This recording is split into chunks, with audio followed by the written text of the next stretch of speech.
Keluarganya kan berantakan. Kemana bapak ibunya? Hati-hati loh sama dia. Anaknya kayak gitu. Bakal berantakan juga. Gak punya masa depan. Gak bakalan sukses.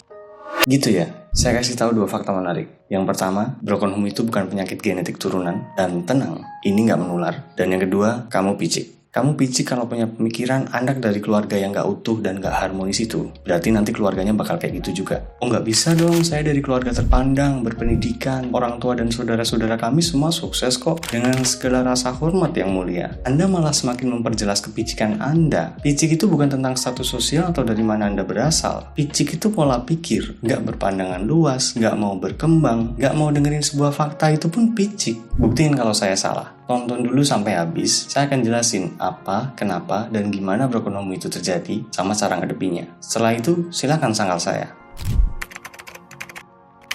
Jadi broken home itu istilah buat gambarin keluarga yang pisah, mau secara hidup atau mati, atau keluarga yang gak harmonis. Di Western, kata broken home itu udah dihindari, karena seolah menyiratkan kalau ada standar untuk menjadi sebuah keluarga. Terus keluarga yang gak memenuhi standar, dianggap gak memadai atau gak berfungsi. Padahal kan gak gitu. Suami istri itu keluarga, anak cuma sama bapak juga keluarga, anak cuma sama ibu, ya keluarga. Selama sekelompok orang itu terikat, mau hubungan darah, ikatan kelahiran, hubungan khusus, pernikahan, atau yang lain, mereka sah dikatakan sebuah keluarga. Terus apa penyebabnya? Faktor utamanya perpisahan. Tapi pisahnya kenapa dulu? Saya pernah bahas detail soal penyebab perceraian. Kamu bisa tonton juga nanti. Rata-rata karena pertengkaran, ekonomi, dan orang ketiga yang jadi penyebab perpisahan sepihak. Oh, kalau gitu anak broken home pasti dari keluarga yang cerai? Belum tentu. Bahkan orang yang berasal dari keluarga berpendidikan, berkedudukan, berpenghasilan di atas rata-rata yang bisa dibilang sukses dan kaya itu pun, kalau keluarganya nggak harmonis, bisa berpotensi anaknya jadi broken home. Enggak ah, buktinya tetangga gue orang tuanya pisah, anaknya jadi bandel, gak mau sekolah, kerjanya main mulu, gak pernah pulang, sekalinya pulang gak pernah bergaul, ngurung diri terus di kamar. Kan udah ketahuan tuh gedenya jadi apa. Masa bisa sukses? Ya itu tetangga lu, yang bahkan lu gak tahu masa depan mereka gimana. Emang lu tahu minggu depan lu masih hidup apa enggak? Main lu kurang jauh kali, temen lu kurang banyak.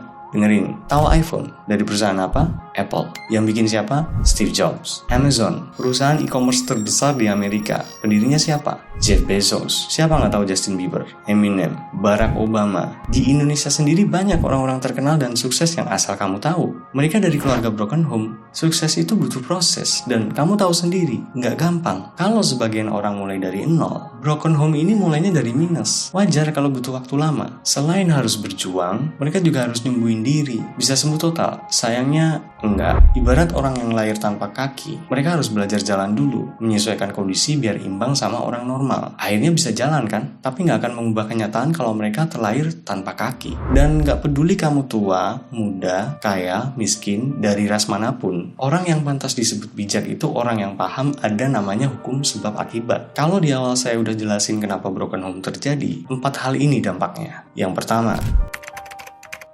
lingkungan itu ngaruh banget loh buat tumbuh kembang seseorang. Mereka yang besar dengan kasih sayang lengkap dari kedua orang tuanya, jelas beda sama yang tiap hari harus ngadepin kekerasan fisik atau verbal di rumahnya. Pemandangan dan perlakuan yang gak selayaknya mereka dapat di usia segitu. Makanya hampir semua anak broken home itu keras, temperamen, pemberontak, moody, semua yang berhubungan sama ekspresi dan pengelolaan emosi. Bukan gak bisa, mereka gak tahu caranya, gak ada yang ngajarin, gak ada yang nyontoin. Dan karena emosionalnya ini, mereka jadi imbasnya ke prestasi akademik, jadi malas belajar, bolos, bikin onar. Mereka itu ngerasa tertekan, banyak memendam amarah, depresi. Nanti dewasa jadi agak susah nentuin tujuan hidup. Karena buat mereka yang belum melewati fase penyembuhan, apa yang ada di kepala mereka itu why? Kenapa? Kenapa bisa gini? Kenapa ini terjadi? Kenapa gua? Ada yang nyalain keadaan, ada yang pengen lari dari kenyataan. Parahnya ada beberapa yang mikir, udahlah buat apa juga gua hidup. Makanya susah buat konsen. Serius, ini ganggu banget. Sampai ke dampak selanjutnya di mana mereka bakal jadi nggak juga. Temen gue broken home dia kelihatan baik-baik aja, malah cerewet, hahaha dia. Dari mana lu tahu kalau dia baik-baik aja? Dari mana lu yakin kalau yang diomongin itu sesuai sama hatinya? Hahaha dia itu tulus apa korporat? Asal lu tahu, orang-orang introvert itu pinter banget nyembunyiin masalah. Bener mereka suka menyendiri, tapi bukan berarti nggak bisa bergaul juga. Malah beberapa diantaranya gue yakin lebih jago bersosialisasi daripada lu. Mereka lebih nyaman sendirian, karena ngerasa banyak nggak nyambungnya sama pemikiran orang pada umumnya. Lagian kalau mau cerita, mereka pasti mikir nggak nyelesain masalah dan nggak ada yang peduli. Terakhir, ini rata, hampir semua anak broken home pasti kena dampaknya. Masalah kepercayaan ini nggak gampang sembuhnya. Bakal ngaruh ke hubungan antar sesama. Pertemanan, cari pasangan, partner bisnis. Mereka susah percaya sama orang. Karena ya keluarganya aja yang notabene orang-orang terdekatnya bisa bikin mereka kecewa. Apalagi orang lain. Yes, kebanyakan anak broken home banyak relasinya. Yes, mereka gampang banget cari temen. Tapi pertanyaannya, apakah beneran cocok? Apakah bertahan lama? Kalau terjadi konflik, mereka bakal mikir, alah sama aja. Jadi effort untuk mempertahankan hubungan itu kalaupun ada, kecil. Udah males duluan. Oke, emosional, susah fokus, introvert, trust issue. Kok kedengannya ribet banget ya anak broken home? Terus apa untungnya gue berhubungan sama mereka? Mending cari yang biasa aja lah. Cari yang gak bermasalah. Well, first of all, you're wrong. Dan saya akan buktiin kalau cara pikirmu salah. Buka WA, lihat kontak dari orang sebanyak itu. Cari satu aja yang gak punya masalah hidup. Cari satu aja orang di muka bumi ini yang gak punya masalah. It's impossible. Gak akan ada. Semua orang punya masalah masing-masing. Kamu juga pasti punya masalah, ya kan? Secondly, di sini saya akan bongkar rahasia anak broken home yang banyak orang nggak tahu dan nggak sadar. Tapi sebelumnya jawab dulu. Kalau kamu nyari temen, pasangan, partner bisnis, calon menantu, kamu nyari yang gimana? Loyal, buat temen di kondisi apapun, adaptif, biar gampang bergaul, nguntungin buat relasi, mandiri, tanggung jawab, punya daya juang kuat, buat kasih yang terbaik buat keluargamu, gitu. Sayangnya nggak gampang nemu yang ginian. Ketemu yang loyal, orang yang susah adaptasi, dapat yang strong, orang yang nggak loyal, mungkin dari 1000 baru ketemu 1 dan itu pun belum tentu mau sama kamu. Kabar baiknya, kamu bisa temuin semua karakter ini di anak broken home. Wah ngaco nih orang, gimana ceritanya anak broken yang emosional, susah fokus, introvert, susah percaya sama orang, malah punya karakter loyal, adaptif, strong, independent, gak make sense. Nah, itu picik namanya. Saya jelasin, rahasia anak broken home yang saya mau bongkar tadi adalah broken home itu privilege. Yes, saya ulang sekali lagi, broken home it's a privilege. Saya nggak akan tarik statement saya. Privilege itu suatu kelebihan, keistimewaan, kemampuan seseorang untuk mengakses, memiliki, atau melakukan sesuatu yang nggak dimiliki orang lain. Anak broken home itu punya keistimewaan untuk memiliki semua karakter idaman tadi dengan satu syarat. Kamu paham cara treatmentnya. Gini analoginya. Bayangin kamu ahli otomotif, sukses, relasimu orang-orang top tier, hobi mobil, bisa benerin kendaraan jenis apapun di dunia. Tiba-tiba kamu dikasih mobil nih, disuruh milih antara Avanza atau Bugatti. Gratis, gak bayar, gak perlu mikir pajak, completely free. Tapi Bugatti-nya mogok, mesin dalamnya ada masalah. Kamu pilih mana? Exactly, orang-orang dengan mindset sukses pasti akan pilih Bugatti karena mereka tahu value-nya. Apalagi ahli otomotif bisa benerin mobil apapun, pasti mikirnya untung banget tinggal benerin ini tuh udah dapat Bugatti gratis. Oke, kalau bukan ahli otomotif gimana? Cuma sukses sama punya koneksi. Tetap pasti pilih Bugatti karena orang sukses tahu cara menghargai waktu. Dia tahu Bugatti itu mobil cepet yang bisa nganterin dia kemanapun dalam waktu singkat. Dia tahu itu naikin price list yang berujung profit buat bisnisnya. Dia akan rela ngerogoh kocek berapapun buat benerin mobil itu karena mereka tahu nilainya. Mindset orang sukses itu, dia bisa lihat value dari seseorang atau sesuatu yang orang umum gak bisa lihat. You get my point? Oke, sekarang kamu tahu kalau broken home itu privilege asal tahu treatmentnya. Terus gimana cara nge-treatnya? Buka Google, search cara menghadapi anak broken home. Di sana kamu bakal nemu banyak tips yang menurut saya bullshit. Latih tanggung jawab, latih kreatif, ajak mikir positif, bla bla bla bla, bullshit. Saya yakin orang-orang yang nulis ini nggak paham dan nggak pernah ngerasain jadi anak broken home. Asal tulis, copy paste, dapat AdSense. Saya kasih tahu dan ini sumbernya valid, langsung dari para survivor broken home. Treatment anak broken home itu cuma 3 hal yang paling penting. Step pertama, recovery. Kalau kamu ketemu orang pingsan di jalan karena kelaparan, kamu kasih makan atau kamu ceramain?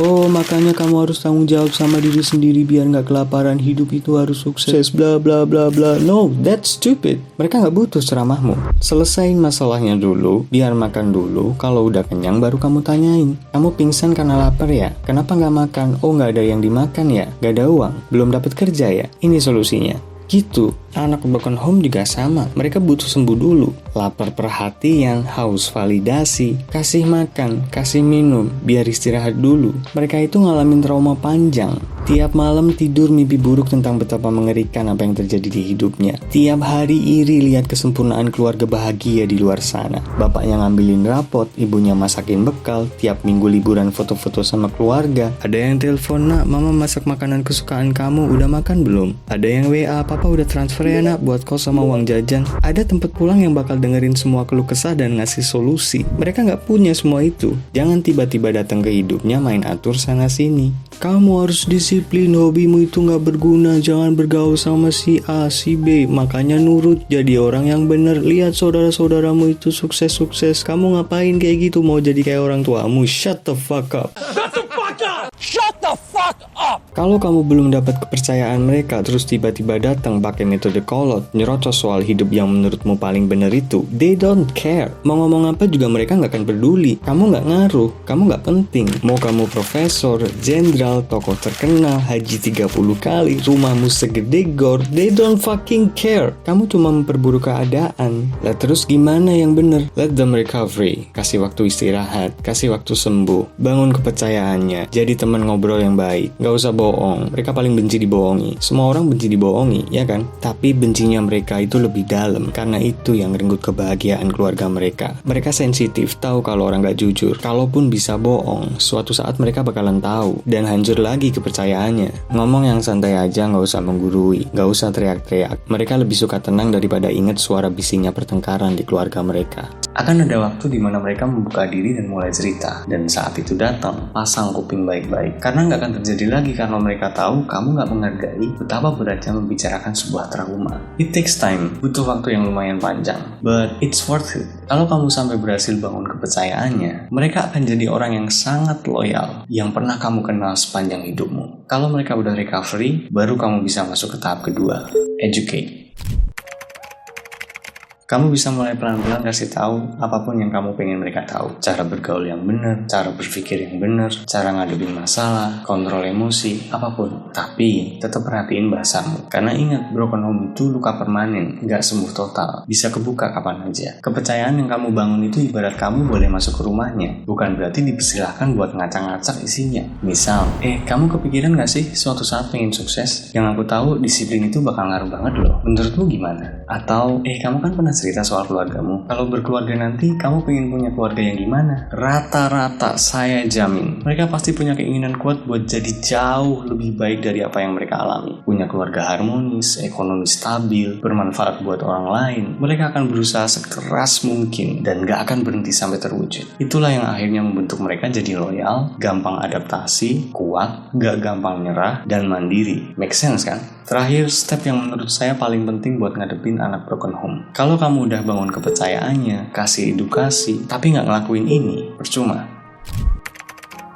Ada satu akronim bahasa Jawa keren yang saya nggak temuin di bahasa Indonesia. Kalau kamu tahu, tolong komen. Bunyinya jarkoni. Bisa ujar, ora bisa ngelakoni. Yang maknanya bisa ngomong tapi nggak bisa ngelakuin, ngajarin tapi nggak bisa nyentuhin. Lucu ya? Jangan rokok, mabuk itu nggak baik. Hargai wanita seperti ibu dan saudara-saudara perempuanmu. Dianya sendiri ngerokok, peminum kelas berat, hobi main perempuan. Kalau ada orang ngomong didengerin, jadi anak yang sopan, jangan teriak-teriak. Giliran kita yang ngomong nggak didengerin, dibilang kurang ajar sama orang tua, ngomongnya sambil teriak-teriak pula. Udah nemu ya lucunya di mana? Kalau dia sepantaran, saran saya hati-hati. Yang begini biasa omongannya susah dipegang. Kalau dia lebih tua, ini orang-orang kolot yang maunya menang sendiri dan berpikir dia yang paling benar. Saya kasih tahu, sopan santun itu nggak cuma yang muda ke yang tua aja. Yang tua kurang ajar ke yang muda banyak. Salah satunya ya ini nih, nggak bisa kasih contoh yang benar. Exemplify artinya sebuah contoh, sebuah panutan. Jadilah orang tua yang bisa jadi contoh dan panutan buat generasi selanjutnya. Jangan bisanya nuntut, ngomong doang nggak bisa nyontohin. Gimana anaknya tahu sopan santun, tata krama, kalau di rumahnya nggak lihat, nggak denger, nggak pernah praktekin karena nggak ada yang nyontohin? Gimana anaknya harus disiplin, tanggung jawab, kalau orang tuanya aja males-malesan dan lari dari masalah? Lagian kalau mereka bisa milih, emang mau lahir di kondisi kayak gitu? Kamu mau tukeran nasib sama mereka? Nggak ada anak yang kurang ajar, adanya orang tua yang nggak bisa didik. Generasi muda adalah produk dari generasi sebelumnya.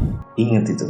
Kalau Anda orang tua dan nonton video ini dari awal sampai selesai dan Anda tersinggung, bagus. Itu pertanda awareness. Ada sesuatu yang Anda harus pertimbangkan lagi. Akan ada 2 jenis respon yang menentukan orang tua macam apa Anda ini. Pertama, selesai nonton ini, Anda sadar salah Anda di mana, segera menghubungi anak-anak broken home yang pernah Anda sakiti. Dengan lapang dada, Anda akan buang rasa gengsi dan tulus minta maaf. Saya yakin pasti dimaafin dan respect mereka ke Anda akan meningkat. Selamat, Anda sudah menjadi orang tua yang baik dan pantas jadi contoh. Atau yang kedua, Anda akan tunjukkan video ini ke sesama orang-orang kolot buat bahan gosip, menghujat, dan cari kesalahan dari fakta-fakta yang saya suguhkan. Selamat, Anda termasuk golongan orang-orang picik dan semoga saudara-saudara dan keturunan Anda gak ada yang alami apa yang mereka alami. Jadi Anda bisa meneruskan kepicikan Anda tanpa sedikit pun rasa empati. Gak masalah, karena dunia ini butuh keseimbangan. Di mana ada kebaikan, pasti yang buruk juga dibutuhkan. Terakhir, buat kamu yang rasa broken home, brothers, sisters, you good? Look, we've made it this far. Omongan mereka nggak bener kok. Kita berhasil sampai di sini. Keep going. Terima kasih untuk tetap bertahan. Terima kasih untuk tetap berjuang. Trust me, jangan khawatir. Everything is gonna be fine. Everything will always be fine. Sampaikan salam saya untuk saudara-saudari yang lain, oke? Oh, satu lagi. See you on the top.